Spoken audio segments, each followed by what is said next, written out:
Since I filmed this video, I've had a haircut. But a quick note before I start the vlog today. Today is episode 1, the first episode of a new mini-series I'm going to bring to the channel. And that is a bike fit series and dissecting a bike fit and all of the elements involved within it. Matt is the one conducting a bike fit. He's a very experienced bike fitter. He's been a bike fitter for 7 years. So I wanted to pick his brain as much as I could. If you're interested, if you're from the north of England, you're interested in getting a bike fit, check out the link in the description and use code THEULTIMATEFIT at checkout for 10% off your bike fit. This is completely exclusive to my viewers. It's not an ad or anything, but I'm going to be uploading these 10-minute clips once a week every Saturday for the next month or so. So if you're interested, if this is something that takes your interest, sit back, enjoy, and drop a like. I hope you enjoy it, and thank you for watching.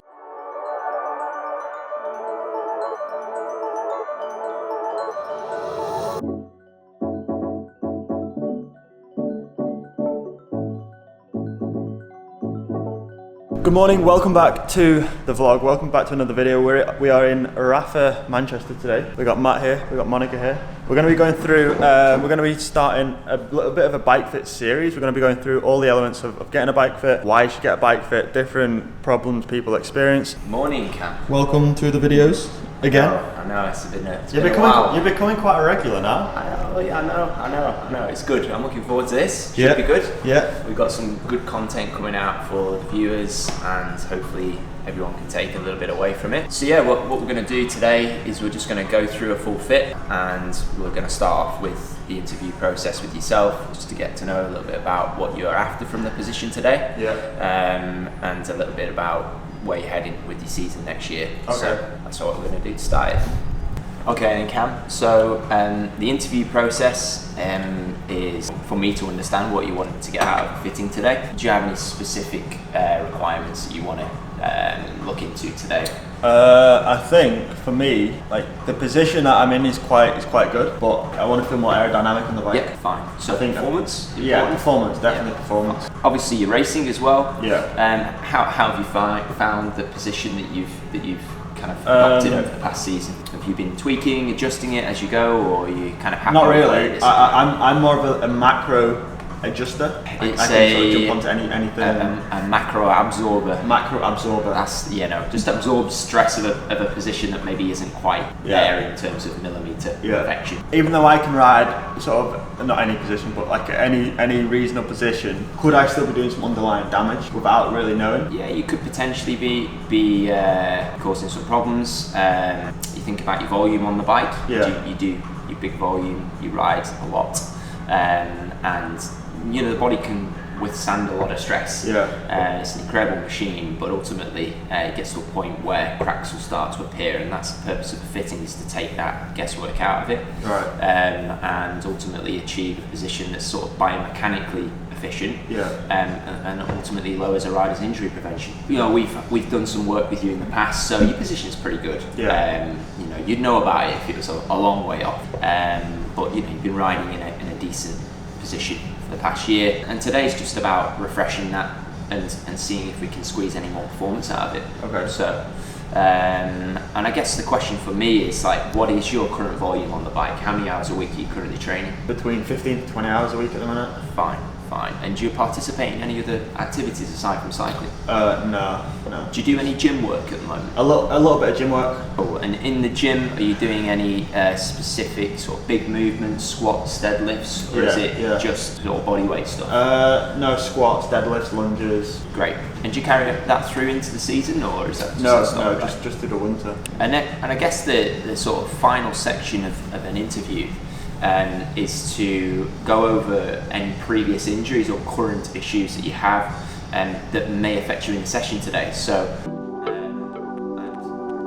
it's about getting an understanding around. Wave to the camera. We are going to start with some range of movement assessment on massage bed. Pre-fit, we don't just kind of jump on a bike and go. There's a little more to it. We're going to start with the range of movement assessment on here, and then we're going to do a little postural assessment with you, and then we'll gather some feet metrics later on. But yeah, the screening is ultimately painting a roadmap as to where we might end up with your position on the bike, and then we're using this data to really help us out when we're actually fitting your bike as well. So it's all relative information here. So we want to have a position that works with a rider's current conditioning and flexibility, so it facilitates the progression ultimately and lowers their injury risk.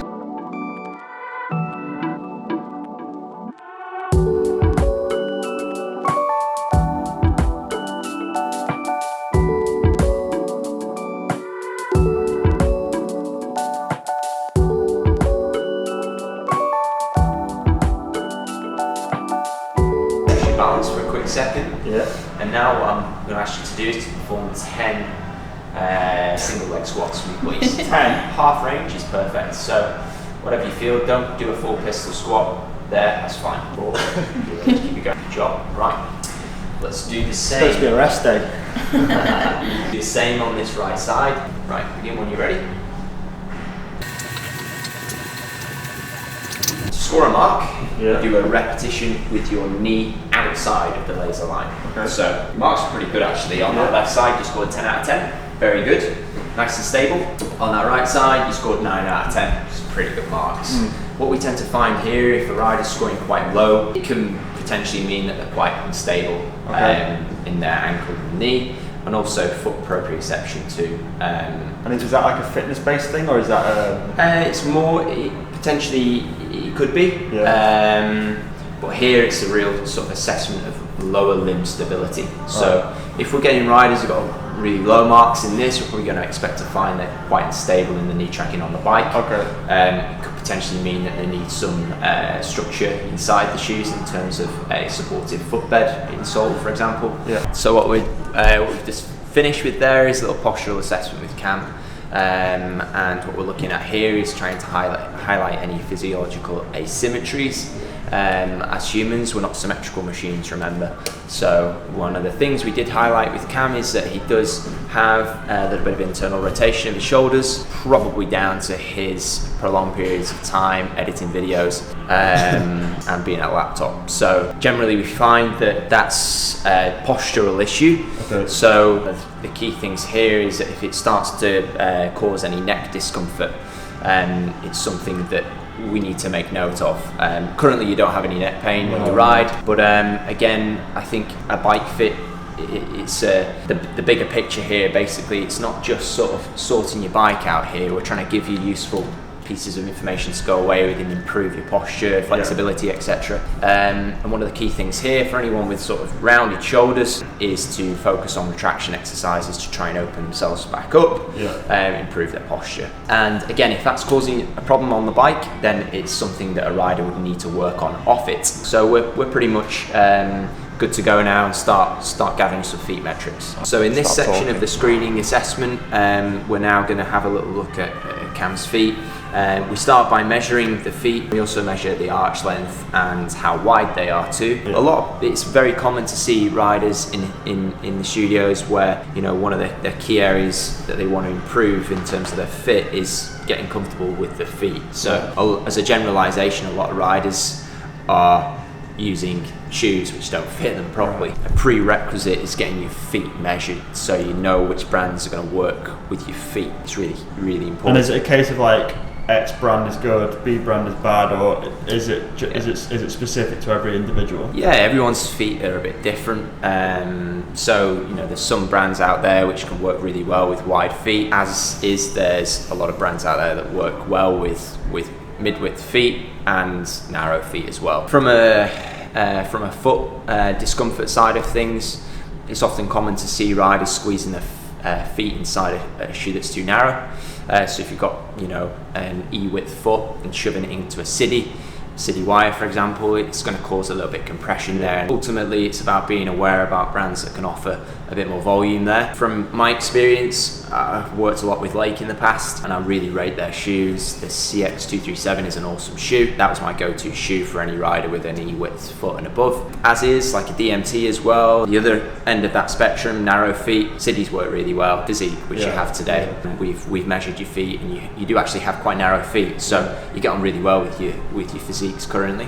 So we're going to have a little look inside the shoe now to have a look at the insole that Cam's been using in the physiques. And this is important part of getting a better understanding as to what's happening with your feet when you ride. Any specific wear markers on the insole inside the shoe. What we're looking at here is if we've started to wear the insole down in any specific sections there. Yeah. It's often common to see wear markers where you first met starting to claw. That can be down to a number of factors: saddle height's too high, cleats too far forward, etc. So it's really important sort of the viewers take something from this. Get a shoe that fits your foot properly, get your feet measured up, try a few different brands on, see what works well, and always try a shoe on when you're standing so your foot can disperse under load. Say you're wanting to buy a new pair of cycling shoes, how do you know that, how do you know you've got narrow feet, you've got wider feet? Is that a simple measurement you can do at home? It can be a little bit tricky to do at home. What I suggest is going to a shop which has a device like this. Yeah, shoe shop. Yeah, it's a Brannock tool. It basically measures your foot length, your arch length as well, and a key metric is the width of your feet. Any good bike shop should have one of these, because ultimately doing a bit of a disservice to the customer if they don't measure their feet first before trying on a shoe. It's kind of just a guesstimate otherwise whether it's going to work for a rider or whether it isn't. Never buy a shoe that's too long in the length to accommodate the width. Right. It's something I see regularly. Yeah, go for a different brand. You need a different brand of shoe. You just need a high volume shoe. Have negative effects with your foot control inside the shoe. So ultimately you want your shoe to fit like a glove. Yeah. So if you're buying a shoe that's too long for the width, your foot isn't going to fit properly in it. So this is an important part of the fit as well. Your feet are incredibly important on a bike. Where all the power goes through. So investing in a set of shoes that fit your feet properly is it's very, very worthwhile. Just watch me breathe.